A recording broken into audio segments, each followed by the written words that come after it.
İkinci Dünya Müharibəsi Rusiyada və onun müstəmləkələrində siyasi-iqtisadi vəziyyəti pisləşdirmişdi. Bu 1917-ci ilin fevralında inqilaba səbəb oldu. Fevral inqilabı nəticəsində Rusiyada monarxiya son qoyuldu. Çar 2. Nikolay hakimiyyətdən imtina eləməyə məcbur oldu. Bildik ki, 1-ci inqilab 1905-7-ci illərdə olubdu. Rusiyada baş verən 2-ci inqilabdır. Bunun nəticəsində Çar 2. Nikolay hakimiyyətdən imtina eləməyə məcbur oldu. Ölkəni idarə etmək üçün müvəqqəti hökumət təşkil edildi. Bu hökumət müəssər məclisin çağırılmasına qədər fəaliyyət göstərməli idi. Eyni zamanda fəhlə əskər deputatları sovetlərinin təşkil edilməsi nəticəsində iki hakimiyyətlik yarandı. 1997-nin fevral inqilabı nəticədə müvəqqəti hökumət təşkil olundu. Eyni zamanda fəhlə əskər deputatlar soveti təşkil olundu və Rusiyada iki hakimiyyət quruldu. İki hakimiyyətlik 1917-nin fevralında. Müvəqqəti hökumət Qafqazın idarə etmə sistemində dəyişikliklər elədi. 1917-nin martında Qafqaz canişini ləğv olundu. Demək, biz bilirik ki, 1844-də Qafqaz canişini yaradıldı, 83-də Qafqaz canişini ləğv olundu. 1905-də bizim diqqətimizi inqilabi hərəkatdan yatırmaq üçün görülən tədbirlərin içində həm də var idi ki, Qafqaz canişinliyi bərpa olundu. İndi 1917-ci ilin martında, 1917-nin mart ayında nə baş verdi? Həmin bu Qafqaz canişinliyi ləğv olundu. Onun yerində yerli idarə etmə orqanı olan xüsusi Cənubi Qafqaz Komitəsi yaradıldı. Demək, Cənubi Qafqaz Komitəsi yerli idarə etmə orqanıdır. XCQK, yəni xüsusi Cənubi Qafqaz Komitəsi. Demək, komitə yaradıldı 17-ci ilin martında, yəni canişinlik ləğv olunandan sonra. Komitənin tərkibinə 4-cü Dövlət Dumasının Cənubi Qafqazdan olan deputatları daxil idi. 4-cü Dövlət Dumasına Cənubi Qafqazdan kim daxil idi? Məmməd Yusif Cəfarov. Deməli də komitəni Məmməd Yusif Cəfarov təmsil edirdi bizdən. Eyni zamanda müvəqqəti hökumətin Bakıda və digər qəzalarda yerli hakimiyyət orqanı, İctimai Təşkilatların İcariyyə Komitəsi yaradıldı. Nə yaradıldı? İTİK, yəni İctimai Təşkilatların İcariyyə Komitəsi. Fevral inqilabı nəticəsində Şimali Azərbaycanda Milli Azadlıq Hərəkatı yeni mərhələyə daxil oldu. Siyasi təşkilatlar açıq fəaliyyət göstərməyə başladı. Demək, artıq siyasi təşkilatlar açıq şəkildə fəaliyyət göstərməyə başladı. Demokratik ziyalıların rəhbərlik etdiyi hərəkata artıq əhalinin geniş təbəqələri qoşulmuşdu. Bu dövrdə Milli Azadlıq Hərəkatının məqsədi Rusiya daxilində özünü idarə etmə hüququ, muxtariyyət əldə etmək idi. Biz bildik ki, Milli Azadlıq Hərəkatı 3 mərhələyə bölündü və həmin mərhələləri dedik ki, Əkinci qəzetinin təməlini qoyulmaqla 1875-1904-ə qədər birinci mərhələ, 1875-1904, 1904 Mazı Konstitusiyasından sonra 1917-yə qədər ikinci mərhələ, indi üçüncü mərhələ 1917-18-ci illəri öyrəndik. Deməli, əvvəllər gizli fəaliyyət göstərən təşkilatlar artıq açıq fəaliyyətə başladı. Eyni zamanda da artıq 3-cü mərhələdə muxtariyyət hüququ əldə etmək istəyirlər. Muxtariyyət də nədir? Rusiya daxilində özünü idarə etmə hüququ. 1917-ci ildə keçirilən Ümumrusiya Müsəlmanlar Qurultayında, demək, Ümumrusiya Müsəlmanlar Qurultayı nə vaxt keçirilibdir? 1917-ci ildə Ümumrusiya Müsəlmanlar Qurultayı. Biz Rusiya Müsəlmanlar Qurultaylarını yenə keçmişdik. 1905-ci ildə 1-ci qurultay, 1906-cı ildə 2-ci və 3-cü qurultay deyə öyrənmişdik və eyni zamanda öyrənmişdik ki, 1-ci qurultayda elə gizli keçirilmişdi. Burada Topçubaşov sədr müavini olmuşdu. Bu qurultayda dedik ki, Müsəlman İttifaqı, Rusiya Müsəlman İttifaqı yaradılmışdı təşkilatı. Sonra 2-ci qurultayda Rusiya Müsəlman İttifaqı təşkilatının nizamnamə və proqramı qəbul olunmuşdu ki, burada deyildi ki, Rusiya imperiyasına qarşı vahid cəbhədə birləşdirmək qərarı alınmışdı. Sonra 3-cü qurultayda öyrənmişdik ki, yenə 6-cı ildə Nijni Novgorodda keçirilirdi, mərkəzi komitə yaradılır və bu komitənin də Bakıda daimi fəaliyyət göstərən bir, belə deyək, mərkəzi yaradılması nəzərdə tutulurdu. Bu barədə qərar qəbul olunmuşdu. Bununla bağlı biz keçən dərsimizdə öyrənmişdik. İndi yenə 1917-ci ildə Ümumrusiya Müsəlman Qurultayı öyrənirik və burada görürük ki, Azərbaycan demokratik ziyalılar Rusiya tərkibində türk və müsəlman xalqlarına milli ərazi muxtariyyəti verilməsini tələb edirdilər. Demək, 17-ci keçirilən qurultayda artıq milli ərazi muxtariyyəti verilməsi tələb olunubdur. Demək, diqqət edirik. Birinci qurultayda 1905-ci ilin avqustunda keçirilən. Burada məsələn deyirdi ki, Rusiya müsəlmanların fəaliyyəti birləşsin, millətlərə bərabər hüquqlar verilsin, mədəni təhsil səviyyəsi yüksəldilsin. İkinci qurultayda yenə Rusiya qarşı vahid cəbhədə birləşmək deyilirdi. Üçüncü qurultayda da yeni tipli məktəb, təhsil ocaqları barədə danışılırdı. Amma indi 17-ci qurultayda deyirik ki, artıq burada ziyalılar deyir ki, Rusiya tərkibində türk və müsəlman xalqlarına milli ərazi muxtariyyəti verilsin. Qurultayda Məhəmməd Əmin Rəsulzadənin milli ərazi muxtariyyət təklifi səs çoxluğu ilə qəbul edilir və bu qurultayda Əmin Rəsulzadənin milli ərazi muxtariyyət təklifi hətta səs çoxluğundan qəbul olundu. Fevral inqilabından sonra yaradılan Bakı Fəhlə və Əskər Deputatları Sovetində, yəni Bakı Sovetində Azərbaycanlılar təmsil olunmamışdı. Diqqət edirik, burada Azərbaycanlılar BFDS-də təmsil olunmamışdı. Milli mənafiyimizə zidd olan bu qurumun tərkibinə bolşeviklər, eserlər, menşeviklər və daşnaqlar daxil edib. Deməli, eserlər sosialist inqilabçılardır. Söz rus dilində sosialist inqilabçılar ifadəsinin baş hərflərindən yaranmışdır. Demək, burada kimlər təmsil olunur? Bolşevik, eser, menşevik, daşnaq. Yəni, burada Azərbaycanlar təmsil olunmur BFDS-də. Onların sosial bazasını əsasən 19-cu əsrin ikinci yarısında Bakıda neft sənayesinin inkişafı nəticəsində bura köçmüş qeyri-Azərbaycanlılar təşkil edirdi. Bakı Sovetinə keçirilən seçkilərdə isə yalnız 2 Azərbaycanlı bolşevik deputat seçildi. Deməli, burada Azərbaycanlar təmsil olunmamışdı. Amma Bakı Sovetinə seçkilər keçirilir və bu seçkilərdə yalnız 2 nəfər Azərbaycanlı seçilir. Amma bu Azərbaycanlı necə Azərbaycanlı? Bolşevik idi, bolşevik deputatı idi. Evet, cəmi 2 nəfər bolşevik Azərbaycanlı deputat seçilir. 1917-ci ildə oktyabr çevrilişi nəticəsində Rusiyada müvəqqəti hökumət devrildi. Bunu bilirik. Rusiya mövzusundan bilirik. Bolşeviklər Rusiyada Sovet hakimiyyətini qurdular. Demək, Sovetlər nə vaxt quruldu? 1917-nin oktyabr çevrilişindən sonra. Onlar əsarətli olan xalqları Sovet Rusiyasının tərkibində saxlamaq istəyirdilər. Bu məqsədi Şimali Azərbaycanı da həyata keçirmək üçün bolşeviklər vaxtilə bura köçürülmüş erməni əhalisindən və terrorçu daşnaqlardan bir alət kimi istifadə etməyə çalışırdılar. 1917-ci ilin noyabrın 2-də bolşeviklər Bakıda da Sovet hakimiyyətinin qurulduğunu elan elədilər. Oktyabr çevrilişindən artıq dedilər ki, Sovet hakimiyyəti qurulub Rusiyada. Noyabrın 2-də Bakıda da Sovet hakimiyyətinin qurulduğunu elan elədilər. Başlı qartalın sökülməsi. Demək, oktyabr çevrilişi baş verir və noyabrın 2-də bizdə Sovetlər qurulur. Oktyabr çevrilişi nəticəsində Sovet hakimiyyətini bizdə mövcud olmuş Xüsusi Cənubi Qafqaz Komitəsi, hansı ki, oktyabrın fevralından sonra dedik ki, mart ayında Xüsusi Cənubi Qafqaz Komitəsi yaradılmışdı canişinin yerində. Həmin Xüsusi Cənubi Qafqaz Komitəsi bu oktyabr çevrilişindən sonra gələn Sovet hakimiyyətini tanımır. Onu tanımır deyə fəaliyyətini dayandırmalı olur. Cənubi Qafqaz nümayəndələri bölgəni idarə etmək üçün 17-ci noyabrında Cənubi Qafqaz komissarlığını yaradırlar. Bu hökumətdə Azərbaycanlılar, Gürcülər və ermənilər təmsil olunmuşlar. Demək, burada Azərbaycanlı da var, Gürcü də var, erməni də var. Yəni Cənubi Qafqaz deyirik də, demək bu üçü var. Bununla da Şimali Azərbaycanda da 2 hakimiyyətlik yarandı. Deməli, biz Rusiyada 2 hakimiyyətin yaranmağını elə 17 fevral inqilabından sonra görürük. Şimali Azərbaycanda 2 hakimiyyətin yaranmağını burada, yəni Cənubi Qafqaz komissarlığının yaranmasında görürük. Bakı şəhəri və bəzi ətraf ərazilər Bakı Sovetinin, qalan hissəsi isə Cənubi Qafqaz komissarlığının hakimiyyəti altındaydı. Ona görə buna 2 hakimiyyətlik deyirik. Çünki dedik, noyabrın 2-də Bakı Soveti hakimiyyəti alıbdı, Bakıda Sovet hakimiyyəti qurulubdu. Qalan hissədə də Cənubi Qafqaz komissarlığının hakimiyyəti altındadır. Deməli, necə hakimiyyət var? 2 hakimiyyətlik var. Eynən Gəncə xanlığında, Şamaxı xanlığında olduğu kimi.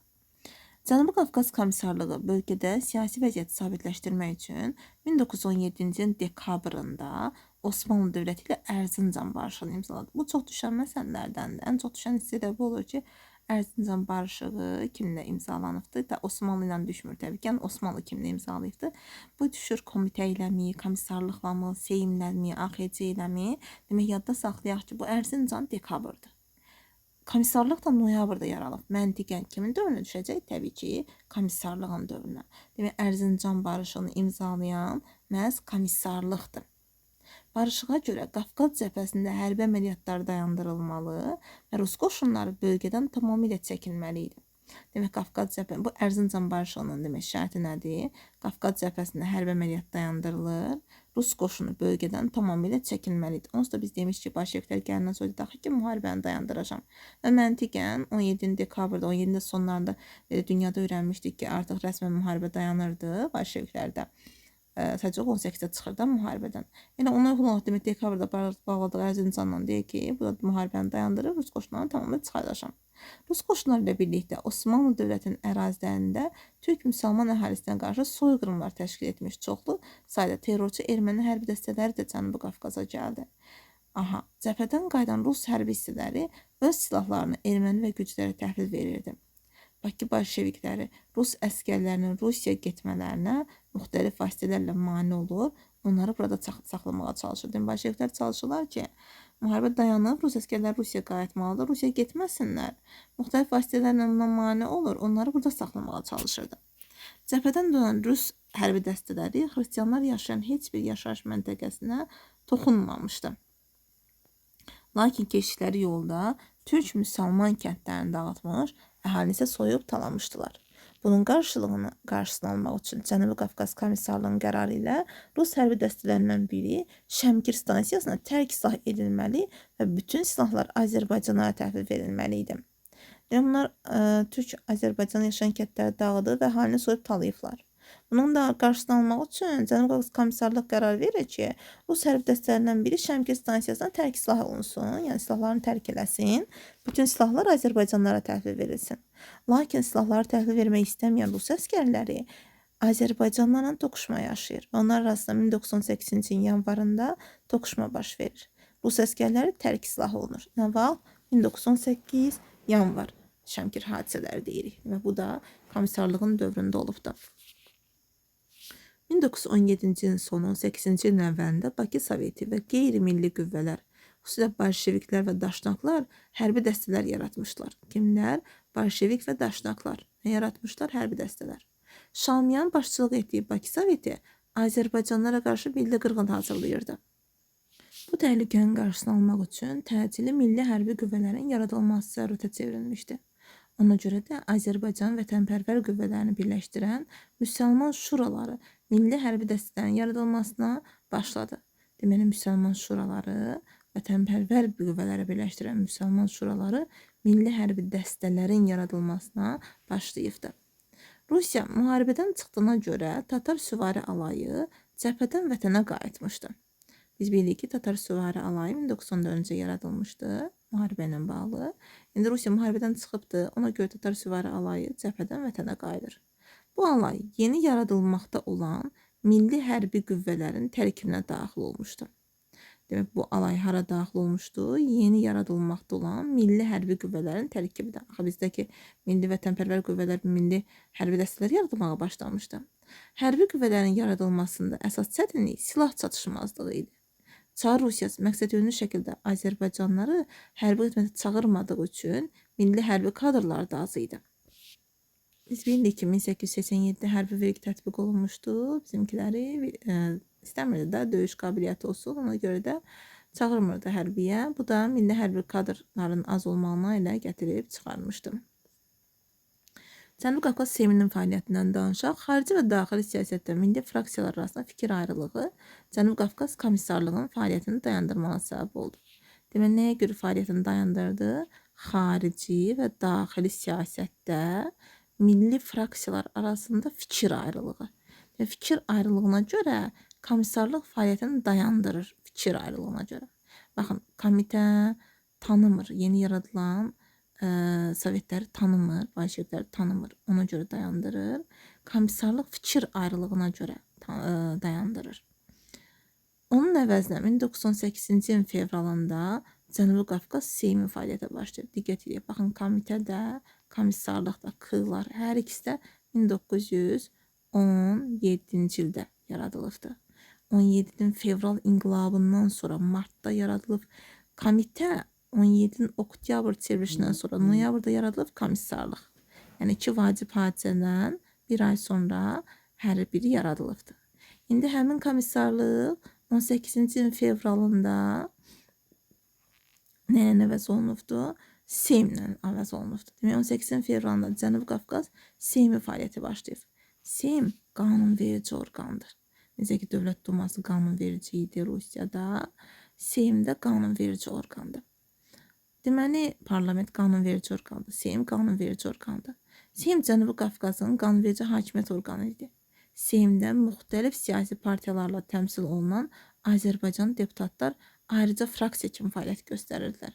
Demək, burada müxtəlif siyasi partiyalarla təmsil olunan Azərbaycan deputatlar var idi ki, ayrıca fraksiya kimi fəaliyyət göstərirdilər.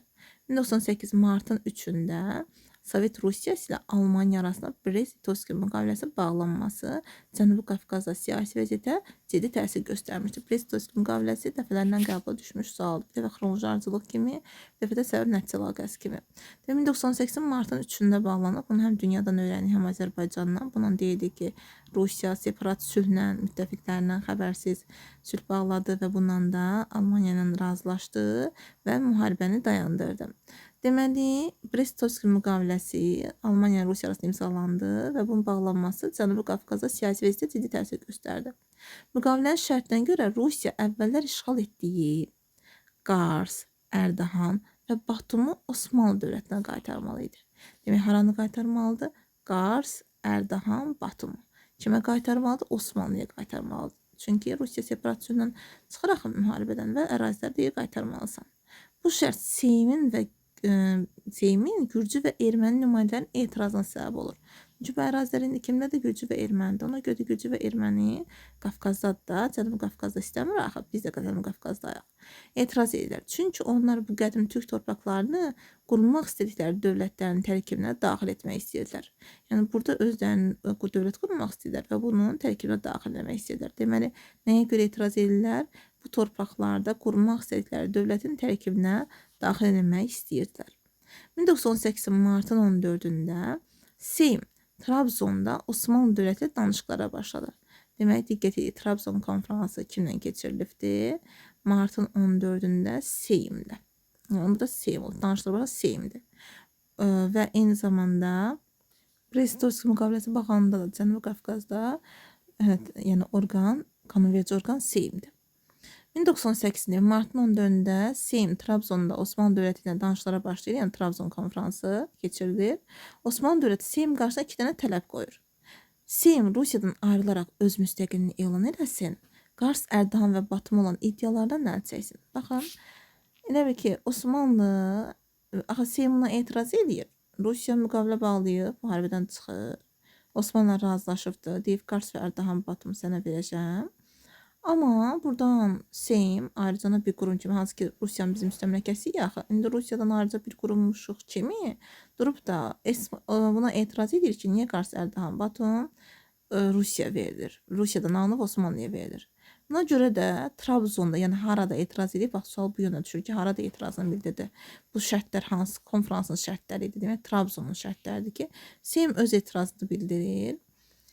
Onda da Osmanlı dövləti Seym qarşısına, demək Seym Brest-Litovski müqaviləsinə etiraz bildiribdir. Harada etiraz bildirib? Trabzonda. Onda Osmanlı dövləti Seym qarşısına hansı tələbləri qoyub? Deyir, yaxşı, əgər etiraz edirsənsə, onda Rusiyadan ayrıl, müstəqil bir dövlət ol, müstəqilini elan elə sözünü denə. Yəni bir müstəqil dövlət ol ki, söz deyə biləsən. Eyni zamanda Qars, Ərdahan, Batum olan iddialardan əl çək. Demək, Osmanlı xoşu gəlmir bunun hərəkətindən. Deyir, Qars, Ərdahan, Batum olan iddialardan əl çək. Yaxşı, yox, sözün varsa, söz demək istəyirsənsə, onda Rusiyadan ayrıl, müstəqil dövlət kimi sözünü de. Rusiyanın tərkibindən də gəlib mənə söz deyirsən. Bu tələblərlə razılaşmayan erməni və gürcülər də buna razılaşmır. Nəzərimizə alaq ki, biz də oradayıq. 1918 aprelində Osmanlı dövlətinə qarşı müharibəyə başladılar. Demək, nə vaxt müharibəyə başladılar? 18-in aprelində, aprel ayında, martda konfrans başlayır, apreldə müharibə başlayırlar. Osmanlı dövlətinə müharibə başlayırlar. Bu qərara etiraz edən Azərbaycan nümayəndələri sülh tərəfdarı idi. Yəni Azərbaycanlılar müharibə istəmirlər, onlar sülh tərəfdarı idi. Osmanlı ilə müharibədə Erməni Gürcü hərbi qüvvələri məğlubiyyətə uğradı. Deməli, Erməni Gürcü Osmanlı müharibədə məğlub olur, yəni Seym məğlub olur. Nəticədə Seym Brest-Litovski sülhünün şərtlərini tanıyır. Deməli, nəticə olaraq Brest-Litovski şərtlərinin, hansı ki, Qars Ərdoğan Batumun Osmanlıya verilməsi şərtini tanıyır. Və 1918-ci ilin aprelində Seym Zaqafqaziya Federativ Demokratik Respublikasının yaradıldığını elan edir. ZFDR. Yəni Osmanlı şərtlərini qəbul etmiş olur. Hansı ki, Trabzonda qarşısına şərt qoydu. Dedi ki, Qars Ərdoğan Batumun iddialarını əl çək. Bu deməkdir, Brest-Litovskidə şərtləri Qars Ərdoğan Batumun verilməsi idi də. Yəni ondan əl çək. Bir də ayrıcadan bir dövlət oğlu ayrıl. Bu da elə ayrılır. Zaqafqaziya Federativ Demokratik Respublikasının yaradıldığını elan edir və Brest-Litovskinin şərtlərlə də razılaşmış olur.